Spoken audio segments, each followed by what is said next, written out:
एक बहुत ही पुराना गाना है और गाने के शब्द हैं इस प्रकार से। पीछे मुड़ मुड़ के न देख, मुड़ मुड़ के। कहने का मतलब ये है कि हम जब आगे बढ़ रहे हैं तो पीछे देखने का सवाल ही नहीं है। हम आगे क्यों बढ़ रहे हैं, क्या कारण है कि हम आगे को बढ़ रहे हैं, ऐसी कौन सी चुनौती हमारे सामने आई कि हम आगे बढ़ रहे हैं। और अगर हम आगे बढ़ रहे हैं तो इस बात का भी ध्यान रखें कि हम पीछे न देखें, या फिर आगे बढ़ने से पहले सोच लें कि क्या खतरा है, क्या खतरा नहीं है, और तब आगे बढ़ें। अब देखिए ना, इजरायली जो थे वो मिस्र देश से छुड़ाए गए थे। कई 100 साल तक वो मिस्र में इजरायली लोग गुलामी करते रहे, और फ़िरौन जो था और वहाँ के जो राजा थे उन्होंने इजरायलियों को बहुत गलत रीति से इस्तेमाल किया, गुलाम के रूप में इस्तेमाल किया, और जेल में रखे रहे, हार्ड वर्क करवाया, कुछ खाने को ज़्यादा नहीं दिया है। तो इस प्रकार से इजरायली लोग बड़े परेशान थे कि यार हम इस देश में गुलाम के रूप में रहते, कोई हमें छुड़ाने वाला है भी कि नहीं। तो एनीवे, परमेश्वर ने मूसा को चुना और मूसा से कहा कि मैं चाहता हूं कि तू इजरायलियों को छुड़ा ला। सो वे इसके बारे में सोचने लगे, और मूसा ने फिर जा कर के इजरायलियों को बताया, भाई कि परमेश्वर ने मुझे भेजा है तुम्हारा लीडर होने के लिए, और आइए हम सब लोग यहाँ से चलेंगे, कूच करेंगे, लाल समुद्र को पार करते हुए कनान देश में जाएंगे, वो देश जहाँ दूध और मधु की नदियाँ बहती है। नदियाँ बहने का मतलब है बहुत आशीषित देश है कनान देश, जिसे हम कहते हैं प्रॉमिस लैंड। तो पहले तो इजरायलियों ने सोचा यार जाएं या नहीं जाएं, लेकिन लोग ये सोच रहे थे कि यार इससे अच्छा है कि यहाँ पर गुलामी करें, ट्राई करते हैं। और सब लोगों ने, जो इजरायली लोग थे, जूविश लोग थे, स्त्री पुरुष बच्चे, सब अपना सब बिछौना ताम झाम लेकर के पूरा ग्रुप में, हज़ारों के ग्रुप में वो निकल पड़े।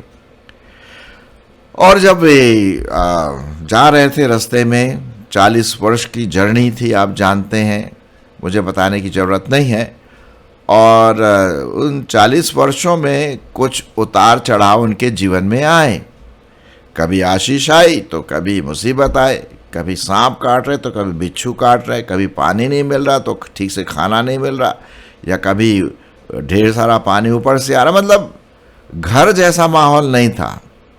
तो कई जो इजरायली थे कुड़कुड़ाने लगे, अरे यार ये मूसा ने कहा हमें जंगल में उठा लाया, इससे अच्छा तो हम वहीं पर थे, वहाँ कम से कम हमें कुछ खाने को क्वालिटी चीज़ तो मिलती थी, लहसुन अदरक मसाला सब वहाँ मिलता। यहाँ जंगल में क्या है, झाड़ियों के अलावा, झाड़ियों के फ्रूट खाओ और ऐसे जियो।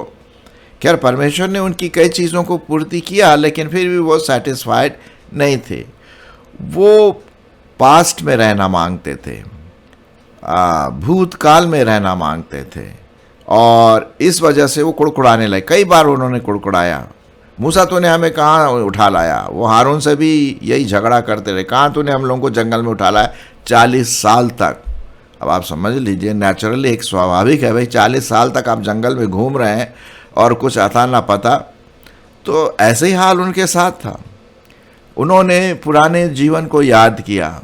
वो बोल रहे थे भैया हम गुलामी में ही अच्छे थे, अरे गुलामी करते थे, कम से कम कुछ खाने को तो मिलता था, यहाँ तो कुछ भी नहीं है, यहाँ तो पानी पानी के लिए तरस रहे हैं हम लोग। खैर ये सब बातें हम देखते हैं उत्पत्ति किताब नहीं, निर्गमन में और गिनती की किताब में हम इन चीज़ों को देखते हैं, ठीक है। तो पीछे मुड़ करके नहीं देखना। एक बार अगर हमने ये निश्चय कर लिया है कि हमें आगे बढ़ना है प्रभु में, तो फिर पीछे मुड़ के नहीं देखना है। अब यहाँ पर देख लीजिए, गिनती की किताब में आपके लिए पढ़ूंगा किस प्रकार से उन्होंने मूसा से कंप्लेन किया। गिनती की किताब और उसका 14 अध्याय, गिनती की किताब और उसका 14 अध्याय और उसका 1 से 4 पद में आपके लिए पढ़ने की कोशिश करूंगा। तब सारी मंडली चिल्ला उठी और रात भर वे लोग रोते ही रहे, और सब इजराइली मूसा और हारून पर बुड़बुड़ाने लगे। और सारी मंडली उससे कहने लगी, भला होता कि हम मिस्र ही में मर जाते या इस जंगल में ही मर जाते। यहोवा हमको उस देश में ले जाकर क्यों तलवार से मरवाना चाहता है? हमारी स्त्रियां और बाल बच्चे तो लूट में चले जाएंगे। क्या हमारे लिए अच्छा नहीं कि हम मिस्र देश को लौट जाएं? फिर वे आपस में कहने लगे, आओ हम किसी को अपना प्रधान बना लें और मिस्र को लौट जाएं। परमेश्वर इससे बहुत क्रोधित हुआ। मूसा ने समझाया, हारून ने समझाया, और हम देखते हैं मूसा तो खैर अभी इस लीडरशिप में नहीं है क्योंकि वो तो मर चुका, लेकिन हारून उसकी जगह ले करके अब ले आना है, कैसे करे? तो ये सब बातें यहाँ पर दिखाई देती हैं कि इजरायली लोग, जूविश पीपल लोग खुश नहीं थे किसी भी प्रकार से, और वो बुड़बुड़ाने लगे, चिल्लाने लगे, कंप्लेन करने लगे, अरे कहाँ यार, यहाँ तो कुछ भी नहीं है। स्वाभाविक है, अगर आप और हम होते तो शायद ऐसे ही करते, है ना। हमने तो अभी बाइबल पढ़ रहे हैं तो थोड़ा सा हम लेसन देख रहे हैं, लेकिन अगर आप और हम उस भीड़ में होते जब पानी नहीं है, खाना नहीं है, घर नहीं है, खुली छत है, टेंट में सो रहे हैं, कीड़े मकोड़े हैं, जंगली जानवर है, तो स्वाभाविक है। लेकिन यह है कि उन्होंने यहोवा पर उतना ट्रस्ट नहीं किया, विश्वास नहीं किया। जब परमेश्वर ने उनको बुलाया, भाई निकलो यहाँ से, गुलामी में मरोगे, अरे स्वतंत्र होकर के अच्छा जीवन जियो। खैर हम देखते हैं यहाँ पर इजरायली लोगों ने बलवा किया, तो परमेश्वर ने फिर उनको डांटा भी। एक और हम उदाहरण देखते हैं, लूत और उसकी पत्नी। लूत और उसकी पत्नी जो उत्पत्ति के 19वें अध्याय में हम देखते हैं, उत्पत्ति उसका 19वां अध्याय में देखते हैं लूत की पत्नी। अब जो आप कहानी जानते होंगे बहुत अच्छी तरह से, कहानी इस प्रकार से है कि लूत और उसकी पत्नी सदोम और गमोरा में रहते थे, और हुआ कि कुछ एंजल्स आए लूत के घर में रहने के लिए, और वहाँ के लोग बहुत विकेट थे, दुष्ट लोग थे। वो इन लोगों से शारीरिक संबंध बनाना मांगते थे और यौन से संबंधित बातें। लूत ने मना कर दिया। खैर आगे स्टोरी बढ़ती है, तब परमेश्वर इन लोगों से बहुत क्रोधित हुआ और उसने कहा, लूत और तुम्हारे साथ जितने लोग हैं इस घर से निकल जाओ, क्योंकि मैं इस पर अंगारे बरसाऊंगा। और हम देखते हैं कि लूत, उसकी पत्नी और जो उसके साथ थे जल्दी से घर से बाहर निकले और वो आगे पहाड़ी की ओर भाग गए ताकि वो परमेश्वर के क्रोध से बच जाएं, अंगार में से जल न जाएं, क्योंकि परमेश्वर आकाश से अंगारे बरसाने वाला था, क्योंकि लोग इतने विकेट थे, दुष्ट थे, पापी थे। हम देखते हैं कि परमेश्वर ने कहा पीछे मुड़ के मत देखना, सीधे आगे ही आगे बढ़ना। लेकिन लूत की पत्नी जो थी वो थोड़ा सा घर के बारे में, घर बार के बारे में, सदोम गमोरा के बारे में सोचती रही और उसने पीछे मुड़ करके देख लिया परमेश्वर के वचन के विरुद्ध, और वहीं पर वो नमक का खंबा बन गई। मैं आपके लिए इसी से संबंधित पढ़ूंगा लूका रचित सुसमाचार उसका 17वां अध्याय।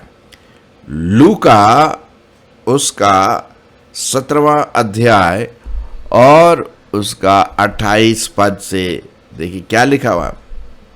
यहाँ लिखा हुआ है लूका उसका 17 अध्याय 28 पद से, और जैसा लूत के दिनों में हुआ था कि लोग खाते पीते, लेन देन करते, पेड़ लगाते और घर बनाते थे, परंतु जिस दिन लूत सदोम से निकला उस दिन आग और गंधक आकाश से बरसी और सबको क्या कर दिया? नष्ट कर दिया। हम ये पढ़ते हैं उत्पत्ति उसका 29 अध्याय, उस 19 अध्याय 24 पद में भी इसके बारे में पढ़ते हैं, यहाँ पर लिखा हुआ है वैसे ही प्रभु यीशु मसीह का दिन होगा। मैं उत्पत्ति का 19 भाग भी पढ़ लेता हूँ। उत्पत्ति उसका 19 अध्याय और उसका 24 पद। यहाँ पर लिखा हुआ है, तब यहोवा ने अपनी ओर से सदोम और अमोरा पर आकाश से गंधक और आग बरसाई और उन नगरों को और संपूर्ण तराई को और सब नगरों के सब निवासियों को भूमि की सारी उपज समेत नष्ट कर दिया। लूत की पत्नी जो उसके पीछे थी, पीछे मुड़कर देखा और वह नमक का खंबा बन गई। देखिए, जब हम परमेश्वर के लिए आगे निकल जाते हैं, हाँ दुख मुसीबत आती है, मैं इस बात को समझता हूँ, परेशानियाँ आती है, कौन परेशानी झेलना मांगेगा, कौन दुख मुसीबत झेलना मांगेगा। लेकिन जब हम परमेश्वर की ओर नज़र दौड़ाते हैं तो हमें पीछे देखने की ज़रूरत नहीं है। मेरे जीवन में कई बार हताश वाली चीज़ें आई, आपके साथ भी शायद ऐसा हुआ होगा, मुझे नहीं पता। लेकिन हमें ये देखना है कि हम जब परमेश्वर के साथ हैं, उसमें आगे बढ़ रहे हैं, तो हमें पीछे नहीं देखना। और लूत की पत्नी के साथ ऐसे ही हुआ, वो नमक का खंबा बन गई, है ना। एक जगह और हम पढ़ते हैं परमेश्वर के वचन में, और वो पाया जाता है लूका रचित सुसमाचार और उसका 9 अध्याय। लूका रचित सुसमाचार उसका 9 अध्याय 61 और 62 पद। यहाँ पर इस प्रकार से लिखा हुआ है, मैं आपके लिए पढ़ देता हूँ। 60 से मैं आपके लिए पढ़ता हूँ। लूका उसका 9 अध्याय 60 पद से, उसने उससे कहा, मरे हुओं को अपने मुर्दे गाड़ने दे, पर तू जाकर परमेश्वर के राज्य की कथा सुना। एक और ने भी कहा, हे प्रभु, मैं तेरे पीछे हो लूँगा, पर पहले मुझे जाने दे कि अपने घर के लोगों से विदा पाऊँ। अब सुनिए यीशु मसीह क्या कहते हैं। यीशु ने उनसे कहा, जो कोई अपना हाथ हल पर रख कर पीछे देखता है, वह परमेश्वर के राज्य के योग्य नहीं है। अब किसान जो है, जो अगर किसान की भाषा समझते हैं, खेती किसान जानते हैं, अगर वो हल पर हाथ रख कर के आगे की ओर बढ़ता है तो उसको पीछे देखने की ज़रूरत नहीं है ना, सीधा चले। और वैसे ही प्रभु यीशु मसीह कहता है, जो कोई अपना हाथ हल पर रख कर पीछे देखता है, वह परमेश्वर के राज्य के योग्य नहीं है। हमारे जीवनों में मेरे प्रियो कई बार परेशानियां आती हैं और हम पीछे मुड़ के देखते। कई लोग बोलते हैं ना ऐसा, अरे यार, मुझे क्या पता था कि यीशु मसीह को ग्रहण करने के बाद इतनी परेशानियां आएंगी, मेरे माँ बाप मुझसे छूट जाएंगे, घर वाले मुझे बहुत निकालेंगे, मारेंगे, पीटेंगे, शारीरिक आत्मिक रूप से, हमारा समाज हमारा तिरस्कार करेगा, है ना। मुझे क्या पता, अरे पहली ज़िंदगी अच्छी थी, अभी की ज़िंदगी, अभी क्या कर रहे हैं, प्रॉब्लम है। वेल, यीशु मसीह ने कहा कि जब तुम मेरे पीछे हो लोगे तो लोग तुम्हें मारेंगे, पीटेंगे, सताएंगे, परेशान करेंगे, लेकिन भयभीत नहीं होना, परमेश्वर तुम्हारी अगुवाई करेगा। यही बात उन यहोवा परमेश्वर ने इजराइलियों से भी किया, तुम आगे बढ़ो, तुम्हारे लिए बहुत अच्छी बात है, आशीष की बात है। अभी थोड़े समय के लिए समस्या ज़रूर है, लेकिन आगे अंत में तुम्हारे लिए अच्छी ही बातें हैं। और तो इस प्रकार से हम देखते हैं कि परमेश्वर का वचन कहता है कि आगे बढ़ते चले जाओ, आगे बढ़ते चले जाओ। अब यहाँ पर एक जगह पे पौलुस क्या लिखता है, फिलिपियों की पत्री, वो वहाँ पर लिखता है कि भाई मैं क्रूस की निशाने की ओर दौड़ा चला जाता हूँ, अब मुझे पीछे देखने की ज़रूरत नहीं है। जो रेस में भाग लेते हैं, एक बार वो दौड़ शुरू कर दिया तो वो पीछे नहीं देखते हैं।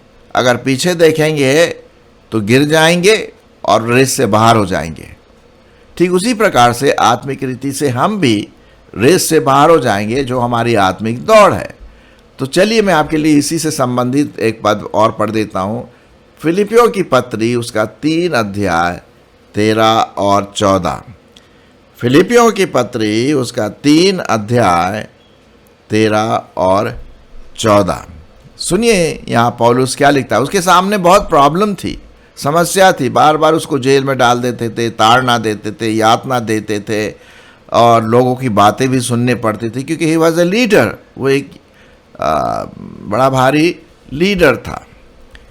तो सुनिए मैं आपके लिए पढ़ना मांगता हूँ फिलिपियों उसका 3 अध्याय और उसका 13 और 14 पद। हे भाइयों, मेरी भावना ये नहीं कि मैं पकड़ चुका हूँ, परंतु केवल यह एक बात करता हूँ, एक काम करता हूँ कि जो बातें पीछे रह गई हैं, सुनिए, जो बातें पीछे रह गई हैं उनको मैं भूलकर आगे की बातों की ओर बढ़ता चला जाता हूँ, निशाने की ओर दौड़ा चला जाता हूँ, ताकि वह इनाम पाऊँ जिसके लिए परमेश्वर ने मुझे मसीह यीशु में ऊपर बुलाया है।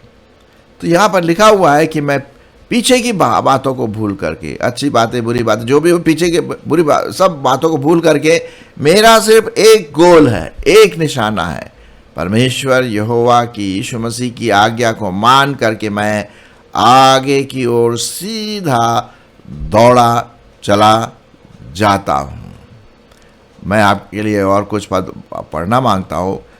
दूसरा पत्रस 2:20 से 22, दूसरा पत्रस 2:20 से 22 क्या लिखा हुआ है।